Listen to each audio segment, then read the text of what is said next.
Hello, everyone. Welcome to episode 3 of Health Horizons, where we explore public wellness. My name is Kara Showers, and I am the Prevention and Wellness Coordinator for the Melrose Health and Human Services Department. I have been in the field for over 18 years, yikes, and have a master's degree in public health from Boston University, and I am also a certified health education specialist. Excited today, we are chatting with Mary Morrison, who is a community relations representative for the Massachusetts Behavioral Health Helpline. Thanks for joining us, Mary. Thank you so much for having me, Kara. I'm so happy to be here, and thank you for having me to talk about this resource. So, winter. This is a time of year that folks may need to access resources for family members, for neighbors, friends, or, of course, themselves.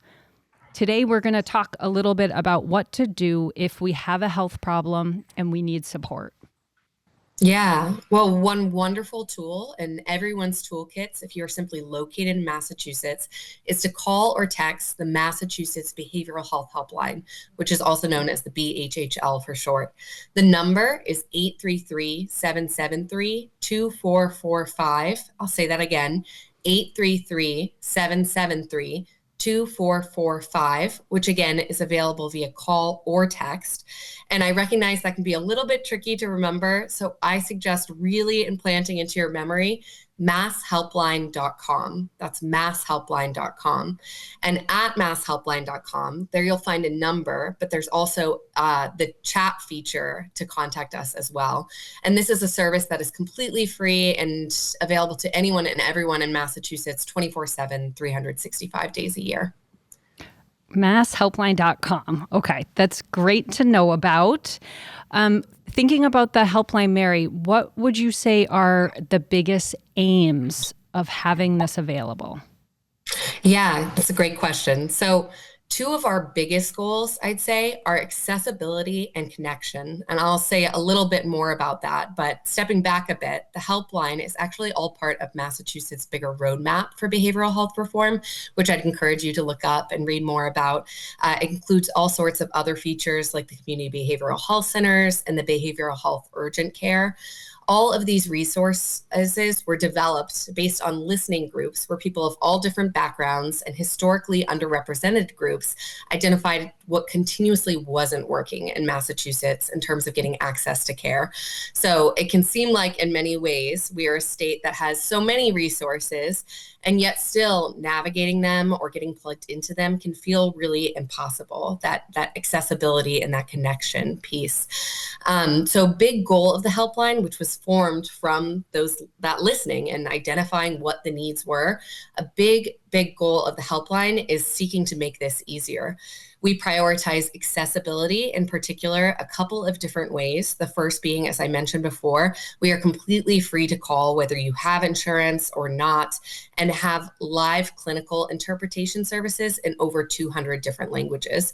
I know for me, my first language is English. I literally work in healthcare and still sometimes struggle with those clinical conversations, especially. So we really prioritize being able to offer that in people's first language. And the other piece I mentioned was connection. Our primary goal is always connecting individuals to the best possible resource for them based on where they live, insurance, and other specific factors to their specific needs. I always think about when we have somebody calling, how we never know how hard it was just to make that one point of contact, right? To call us. Somebody might have given them the helpline number weeks ago, and every single day they've gone, I know I need to make that call, but it feels really vulnerable. It feels really hard. The state's goal with the helpline is that in making this one point of contact, just by calling us, they've done absolutely everything they need to do to get connected to the full range of comprehensive treatment services for addiction and mental health in the Commonwealth of Massachusetts. Wow. Accessibility and connection. I feel like they're amazing goals, and I didn't know all that history of how it came about. So thanks for explaining that. Can you tell us a little more, though, with the connection piece? How do you ensure that connection will actually happen for the person calling in? Yeah, absolutely.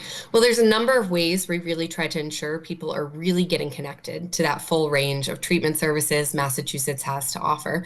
And the first is we're continuously trying to know what the full range is that's out there in Massachusetts. So we are constantly doing research to try and ensure we know of everything we can that is out there and available in each specific region so we can tailor it to where you're calling from for different types of needs.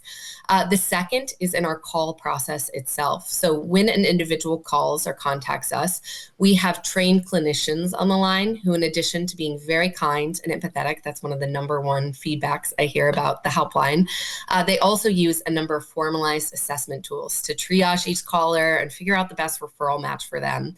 So is this individual in crisis, or are they looking for something much more routine? Maybe there are multiple factors. There's not just one, and they could use several different handoffs. We then offer a warm handoff, and this is really, really key. It came from those listening sessions I mentioned earlier. This warm handoff is really a way we try to ensure people are actually directly getting connected. And what happens is with permission, and we only do it with permission, and whenever possible, we attempt to make a direct connection to the provider or service that is a match right then and there on the call. Now, we love when we're able to do that because for us, it's a connection we confidently know happened. So we're not just wondering if this person actually ended up contacting these resources or if they really made it through those doors. We know that connection happened because we established it there on the line. And the bonus is it really helps prevent somebody from having to re-explain their potentially really vulnerable circumstances over and over again, which can be exhausting when you're already navigating something heavy. Finally, my personal favorite feature is that with permission, we always follow up. And why that's my favorite feature and why I love it so much is the hard reality is in the behavioral health and mental health and addiction world, not everything is a first time match. It just isn't. And sometimes it takes a number of tries to get something that feels right for you, that feels like it's what you were looking for and what you really need. And we encourage people to call back whenever they need to use the helpline. But it might feel really, really exhausting to do so, especially, again, I'm always thinking of that individual who it took them weeks just to call us, and then we give them something and they end up not loving it. The odds of them calling back is much lower, and then we're not ensuring they're actually getting connected. So that follow-up call is a wonderful chance to us to call back, say, hey, how are you doing today? Who's checking in on you? What resources do you have around you? And how did that end up going? Did you end up getting connected or not? And if not, that's okay. It takes the burden off of them and gives them an easy place to identify any ongoing needs or anything that didn't work the first time. So we can all try again together instead of letting people slip through the cracks. And that's just a number of the ways we're really trying to ensure this connection is really happening. And our goal of connection is really playing out for people's experience. I'm so glad you explained that a little more because sometimes I think the perception of a helpline is, I call or text and I kind of get thrown into the abyss, Mm-hmm. and so knowing that that's not the case here is excellent. So say it one more time, masshelpline.com, just because we don't want to forget that because that's gonna tell us how to get to that phone number that we can't remember off the top of our head.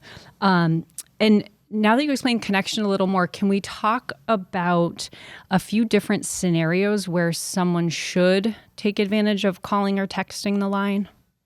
Yeah, I absolutely love this question because there really are so many. So often, I know we come into things with this one set image in our mind of who might need this resource or why you would call. But the goal of the helpline is that it really truly is for anyone and everyone in Massachusetts. I myself have called the helpline before. I have family members, I have friends who've contacted the helpline. There's truly no shame in doing so. And its aim is to be for everybody and for all different types of needs, not just that one image that might immediately come to us. So we aim to be a one-stop shop, meaning one place to go for anything under a large umbrella of behavioral health needs. So, to answer your question, one example of why someone might call might be that they're in crisis and in a time of crisis and they need that resource.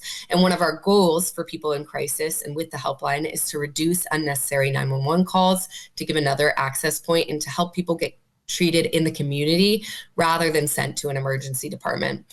But you could also call for something very routine, like oh, I've had an uptick in anxiety or depression now that the holidays and winter are rolling around, like you mentioned earlier, Kara. And I think I could use a therapist, but I've got this nightmare insurance. I have no clue what works with it, what's available, and what wait time looks like, or where to even begin navigating that.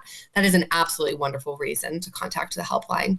Or I could be a provider and have someone come to me looking for a mental health or addiction resource that's a little outside of my usual wheelhouse or in a different part of Massachusetts than I'm used to working in. That is a great reason to contact the helpline too. I actually texted the BHHL just the other day for that exact reason, and the helpline sent me a list of what was available for that individual so that I could pass it on to them. A lot of providers even call together or with an individual they're working with.